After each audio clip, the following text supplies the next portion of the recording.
يوم في السوق. ذهبت مع أبي وأمي إلى السوق. انفتح الباب واخترنا عربة وبدأنا جولة التسوق.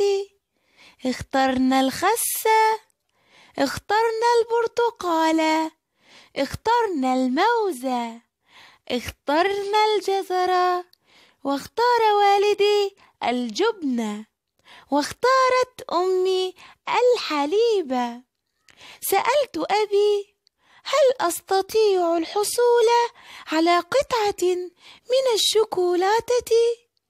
قال أبي: ليس اليوم. فأعدتها إلى مكانها.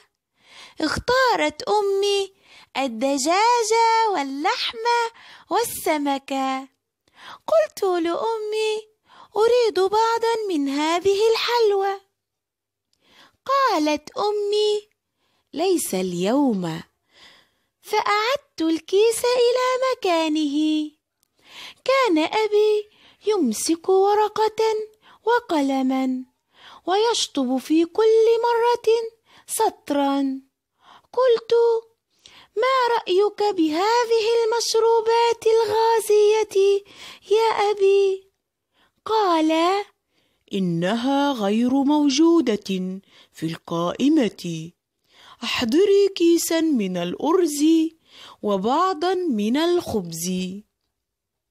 وقف أبي ينظر إلى الورقة مرة وإلى العربة مرة أخرى، ثم قال: لقد أنهينا جولة التسوق. حان الآن وقت دفع ثمن ما اشترينا. وضعنا كل شيء في الأكياس ودفعنا الثمن، ثم غادرنا ونحن نلقي التحية على المحاسب. في الطريق توقف والدي واشترى لي هدية، لأنني كنت هادئة طوال الجولة. يوم في السوق. ذهبت مع